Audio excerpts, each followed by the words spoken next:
இந்த ஆட்சியை இன்றைக்கு துடைத்து எறிவதற்குத்தான் இன்றைக்கு விக்கிரவாண்டியில் இன்றைக்கு கூடியிருக்கின்ற லட்ச மக்கள். எங்களுடைய தீர்ப்பு நம்மிடம் இலை இல்லை என்றாலும் இரட்டை இலையுடன் கூடிய மாங்கனி நம்மிடம் இருக்கிறது என்ற நிலையில் நாம் இன்றைக்கு இந்த தேர்தலில் சந்தித்துக் கொண்டிருக்கிறோம். மாங்கனி ஐயா சமூக நீதி காவலர் அந்த மாங்கனி இன்றைக்கு வர இருக்கிற 2026 சட்டமன்ற தேர்தலில் அஸ்திவாரமாக பெரியோர்களே, தாய்மார்களே, நீங்கள் அளிக்கப் போகின்ற அந்த தீர்ப்பு, மக்கள் தீர்ப்பு, இந்த காட்டு தர்பார் ஆட்சியை துடைத்து எறிப்பதற்கு அஸ்திவாரமாக அமையும் என்ற நிலை உங்களால் ஏற்படுத்த வேண்டும் என்பதுதான் எங்களுடைய கோரிக்கையாக இன்றைக்கு இருக்கிறது. இன்றைக்கு திரண்டிருக்க நாங்கள் திண்டிவனத்திலிருந்து புறப்பட்டு 5 மணிக்கு புறப்பட்டு இங்கே வந்து சேரும்போது 7:30 மணி. வழி நெடுகில் கடுமையான கூட்டம். இங்கு வந்திருக்கின்ற கூட்டத்தில் அங்கு வந்து இங்கே குறித்து பாதி கூட்டம் கூட இங்கே இல்லை. எல்லாமே வழியில் நின்று கொண்டிருக்கின்றார்கள். அவ்வளவு மகத்தான ஆர்வம் இன்றைக்கு விக்கிரவாண்டி சட்டமன்ற தொகுதி கண்டுகொண்டிருக்கின்ற சொன்னால்,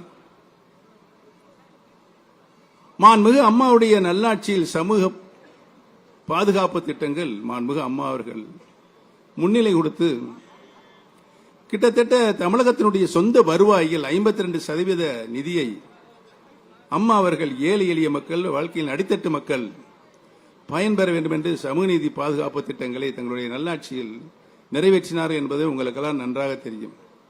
அவைகளெல்லாம் இன்றைக்கு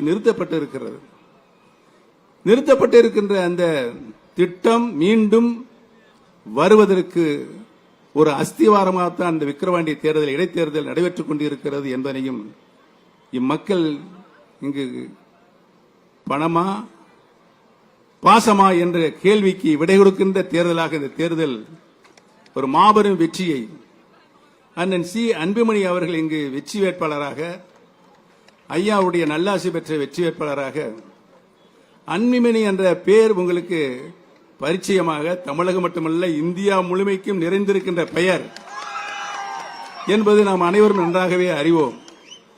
எனக்கு முன்னாலே பேசியவர்கள் சொன்னார்கள், இந்த 108 ஆம்புலன்ஸ், அந்த 108 ஆம்புலன்ஸை இன்றைக்கு 140 கோடி மக்கள் தன்னுயிர் காப்பதற்கு அந்த 108 ஆம்புலன்ஸ் பயன்பட்டுக் கொண்டிருக்கு என்பதற்கு நம்முடைய ஐயா அன்புமணி ராமதாசனார் மூல காரணமாக இருந்தார்கள் என்பதையும், பொது வாழ்க்கையில் இருப்பவர்கள் சிகரெட் அண்ட் போதைப் பொருளை பொது இடங்களில் அருந்தக்கூடாது, குடிக்கக்கூடாது என்ற ஒரு சட்டத்தை கொண்டு வந்து மக்கள் நல்வழி காட்டுவதற்கு ஒரு ஆரம்பமாக அவர் காட்டிய வழி இன்றைக்கும் இந்திய திருநாடே அவருக்கு நன்றி சொல்லிக் கொண்டிருக்கிறது என்பதை நான் இங்கு சுட்டிக்காட்ட கடமைப்பட்டிருக்கின்றேன்.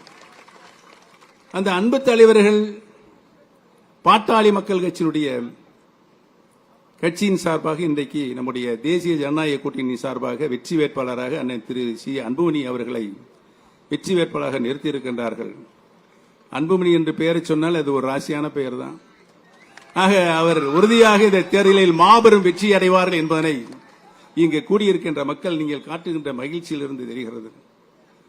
பணம் கொடுத்து எப்படியாவது இந்த தேர்தலை விலைக்கு வாங்கி விடலாம் என்று 15-20 அமைச்சர்கள் இங்கு முகாமிட்டிருக்கிறார்கள்.